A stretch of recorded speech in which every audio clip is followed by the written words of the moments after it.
Hi, good morning guys. എന്തുണ്ട് വിശേഷം? സുഖമാണെന്ന് വിശ്വസിക്കുന്നു. ഇനി ഞാൻ ഇവിടെ ഒരു ചെറിയൊരു കുക്കിംഗ് വീഡിയോ ആണ്. ചെറിയെന്ന് പറഞ്ഞാൽ അത്ര വലിയ കുക്കിംഗ് വീഡിയോ ഒന്നുമല്ല. നമ്മൾ ഓട്സ് ഉണ്ടാക്കത്തില്ല. ഞാൻ ഓട്സ് ഉണ്ടാക്കാൻ വിചാരിച്ച് വേറൊരു രീതിയിലായിപ്പോയി. പക്ഷേ വന്നപ്പം ഞാൻ എല്ലാം എൻ്റെ മനസ്സിലുണ്ടായിരുന്ന വേറെയായിരുന്നു. പക്ഷേ ചെയ്ത് വന്നപ്പോൾ വേറെ ആയിപ്പോയി. എന്ത് ചെയ്യാം, കുഴപ്പമില്ല. ഞാനിനി മനസ്സിലുള്ളത് വേറൊരു ദിവസം നിങ്ങൾക്ക് ഞാൻ കാണിച്ചു തരാം. ഇപ്പം ഞാൻ പാൽ അതിനകത്തോട്ട് ഒഴിച്ചിട്ട് ഒരു 1/2 ലിറ്റർ പാലാണ്. അതിനകത്തുനിന്ന് ഒരു 1/4 ലിറ്റർ പാൽ അതിനകത്ത് പാത്രത്തിനകത്ത് ഒഴിച്ചിട്ട് അതിനകത്തോട്ട് 3 സ്പൂൺ പഞ്ചസാര ഇടുക. സ്പൂൺ തപ്പിയിട്ട് കിട്ടുന്നില്ല ഗൈസ്. പിന്നെ എന്താ ചെയ്യും? എൻ്റെ വീട്ടിലൊരു സാധനം വെച്ചാൽ അത് കിട്ടാറില്ല. കിട്ടി ഗൈസ്. പിന്നെ ഞാൻ ചെറിയ ഷുഗർ ഇഷ്ടമുള്ളവർ ഇട്ടേക്കുക, അല്ലെങ്കിൽ ഷുഗർ ഇഷ്ടമില്ലാത്തവർ അത് ഉപയോഗിക്കേണ്ട ആവശ്യമില്ല. അതിനകത്ത് ഞാൻ 2-3 സ്പൂണാണ് ഇടുന്നത്. പിന്നെ ഞാൻ ഈ ഓട്സാണ് ഉപയോഗിക്കുന്നത്. ഇതിനകത്ത് മൾട്ടിഗ്രെയിൻ ഓട്സ് ഉണ്ട്, വീറ്റ് ഉണ്ട്, റാഗിയുണ്ട്, ഫ്ലെക്സി സീഡുണ്ട്.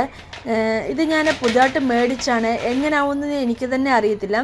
ഞാൻ ഇതിനകത്ത് ഇടാൻ വലിയ സ്പൂണാണെങ്കിൽ 4 സ്പൂൺ ഇട്ടാൽ മതിയായിരുന്നു. പക്ഷേ ഇതിനകത്ത് കുഞ്ഞു സ്പൂണായതുകൊണ്ട് ഇപ്പോൾ എന്തോ ചെയ്യാൻ പറ്റും. ഞാൻ ആദ്യം 4 സ്പൂൺ, കുഞ്ഞു സ്പൂണിൽ 4 സ്പൂൺ ഇട്ടിട്ടും അതിനകത്ത് കണ്ടൻ്റ് ആവുന്നില്ല. പിന്നെ ഞാൻ സ്പൂൺ മാറ്റിയിട്ട് അതോടെ തന്നെ ഇടാൻ ശ്രമിച്ചു. അങ്ങനെ ഞാൻ ഇട്ട് കഴിഞ്ഞിട്ട് പിന്നെ ഒന്ന് ഇളക്കിയിട്ട് സ്റ്റൗ ഓണാക്കിയിട്ട് നമ്മൾ പാല് തിളയ്ക്കുന്ന വരെ ഇളക്കിക്കൊണ്ടിരിക്കണം. ഇളക്കിയില്ലെങ്കിൽ പിന്നെ ഫൈബർ കണ്ടൻ്റായ ഓട്സ് ഉള്ളത് കൊണ്ട് നമുക്കതിനകത്ത് ഇളക്കിയില്ലെങ്കിൽ പിന്നെ കട്ടി പിടിച്ചിരിക്കും. പിന്നെ കഴിക്കുമ്പോൾ നമുക്കൊരു സുഖമില്ല. പിന്നെ എനിക്കിഷ്ടമാണ് ഓട്സിൻ്റെ കൂടെ ബദാം ഇടാൻ. നിങ്ങൾക്ക് ഇഷ്ടമാണെങ്കിൽ 3-4 ബദാം ഇട്ടോ. ഇഷ്ടമില്ലാത്തവർക്ക് അതിൻ്റെ ആവശ്യമില്ല.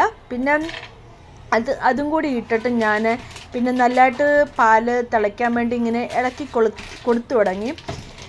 എന്ത് പറയാൻ ഗൈസ്, ഇളക്കിയിട്ടും പാല് തിളയ്ക്കുന്നില്ല. പിന്നെ ഞാൻ കുറേ നേരം ഇളക്കി ഞാനിപ്പം മനസ്സിൽ ഓർത്തി, എൻ്റെ ദൈവമേ, എന്താണ് ഈ പാല് തിളയ്ക്കാത്തതെന്ന് ഞാൻ മനസ്സിൽ വിചാരിച്ചു. കുഴപ്പമില്ല, ഇളക്കിക്കൊണ്ടിരിക്കാം. പാല് തിളയ്ക്കുന്നവരെ നമുക്ക് ഇളക്കിയല്ലേ പറ്റൂ. പിന്നെ എന്തോ ചെയ്യാനാ. പിന്നെ നമ്മൾ പാല് തിളയ്ക്കുന്നവരെ കാത്തുനിന്നു. അത് കഴിഞ്ഞപ്പോൾ എൻ്റെ പ്രാർത്ഥന ദൈവം കേട്ടു. പാല് തിളച്ചു ഗൈസ്.